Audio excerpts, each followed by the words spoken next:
فيما يخص أصحاب الشهادات غير الموثقة تم الفسخ العقد ديالهم، هما 83 عام.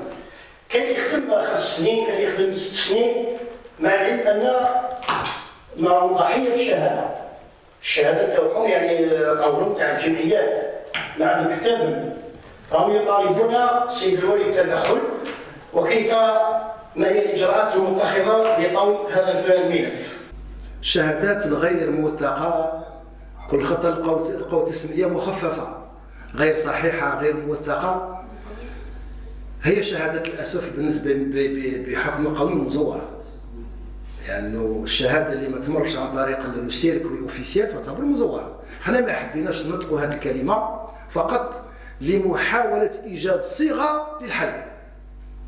أنا هضرت مع المدير العام اللي هو صديق المدير العام شخصيا تاع الوظيفة العمومي، اعتذر وقال لي يا والي الولاية للأسف الشديد راهي تعتبر يعني شهادات مزورة، ومن المفروض تكون عقوبات لهذا الناس هادو وعدم تمكينهم من أي منصب في الوظيفة العمومي.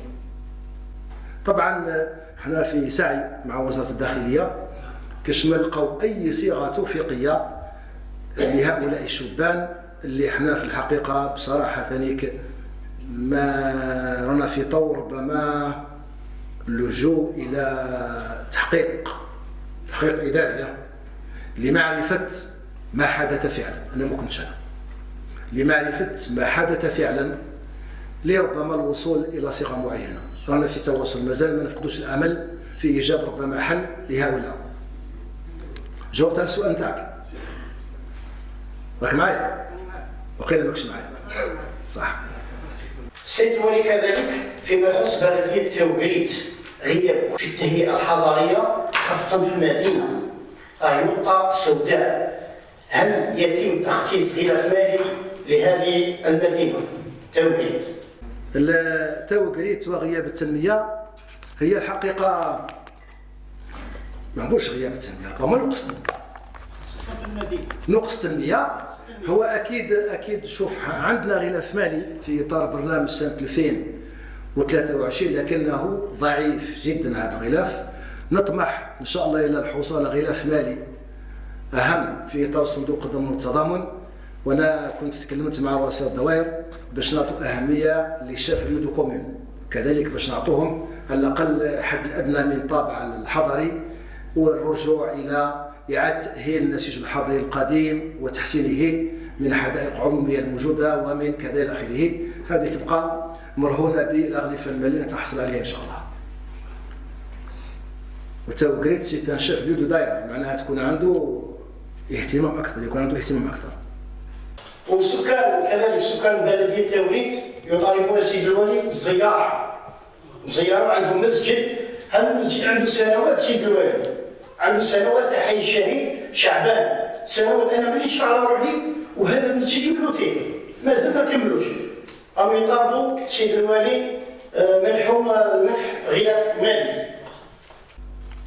بالنسبه للمسجد للاسف الشديد احنا ما نقدروش نمدوا إعانة للمسجد يعني بالطريقه هذه، ربما يعني نسمح بجمع الاموال وكاش ما نلقاو محسنين يساهموا في هذا الاطار هذا. يعني سجلت على المسجد نتاع تاوغريت. كذلك السيد الولي اقتراح فيما يخص نقطة الدوران دخلت على الفيلم. فعندنا المحور هذاك دايرين برنامج، كان دايرين الحمامة في الماء ودوكا دايرين برنامج هذاك السيد الولي ما عنده حتى تاريخ بالولاية. عين ما تبدلوا لناش هذاك التمثال ديروا لنا حاجة مضافرة. وفي هذيك الطريق كاين الطريق هذيك اللي تطلع للجزائر يخص باسال. عندنا في شمالية شفكوبي عندنا زوج هذي باسال، عندنا واحد راه طريق الحمادية وواحد راه هنا في الخرجة تاع طريق عين دفنة. ماذا بينا السيد الولي اتخاذ الإجراءات وتغيروا لنا هذاك التمثال تاع برنامج ما عنده حتى تاريخ. اقتراح نقطة دوران بدخلة الفيلم، اقتراح نقطة دوران بحور دوران. وين قاعد هذاك البرنامج؟ اي تغيير او السيد لمين العام راه يستهدم مشكور. تفضل السيد لمين العام. شكرا سيد الوالي. الساده الحضور السلام عليكم. يعني ما يفوق تقريبا 62 اقتراح. من 62 اقتراح استخلصنا تقريبا 40 اقتراح اللي حاليا موجودين على مستوى الامانه العامه. كنت طرحت سؤال فيما يخص التاريخ. من باب التاريخ عندنا مثلا مجسم لباب البحر اللي هو يعبر على تاريخ ولايه شلف. المجسم هذا بتنس يعني وجدنا حتى لو دوفي تاعو او عندي لا فيش تكنيك تاعو. وان شاء الله خلال الخرجات الميدانيه مع السيد الوالي نشوفوا ان شاء الله نشارككم انتم كذلك والمجتمع المدني في اختيار يعني المجسمات هذه، ونعاودوا فعلا نقطه في محلها.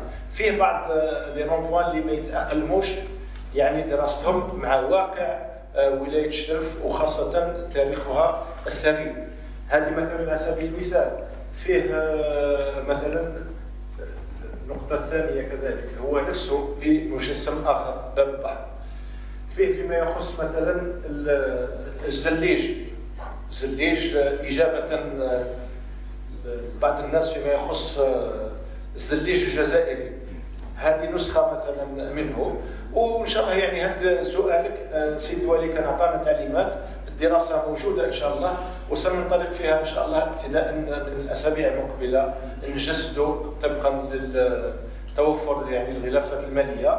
المهم الدراسات كلها منتهية ولكل منطقة عندها يعني المجسم الخاص بها.